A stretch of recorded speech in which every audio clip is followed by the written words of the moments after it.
Hey, Coach. I'm just wondering, how was your summer? Did you do anything interesting or different, even away from football, that might be significant? And what's the energy like around State College this time of year with football gearing up?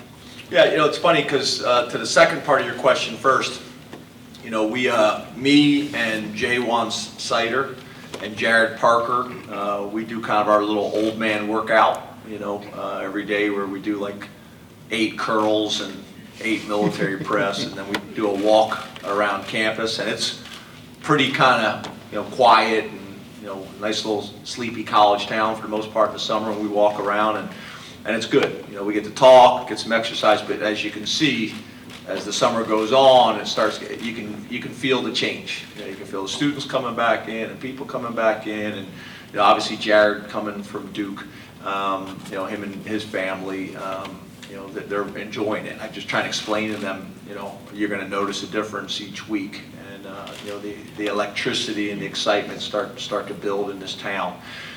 So that's great.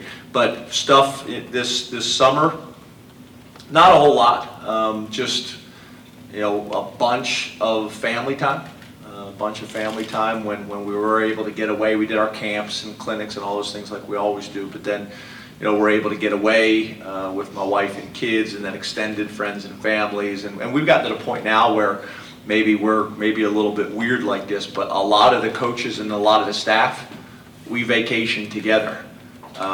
They come and hang out, where I think a lot of places, the last person you want to see is the guy you work for. And I think that says a lot about our culture.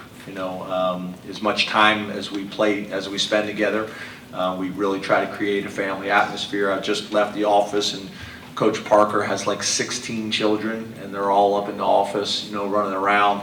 We had dinner the other night, and all the staff's wives and dinner and families were there for dinner, which was great.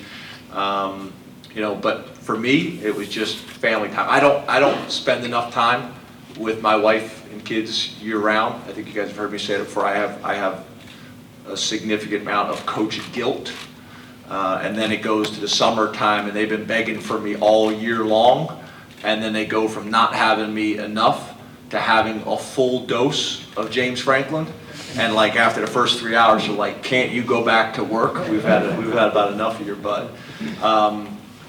But I will tell you this: I did get my, like we probably all have. I got my rear end chewed the first night because I hadn't got off my phone, I hadn't got off email and text messages, and I did what we all do. I blame Sandy. I said, Sandy sent me too many messages. But I got my butt ripped that first night. It was probably the best thing for me because I was probably better this summer than I had ever been.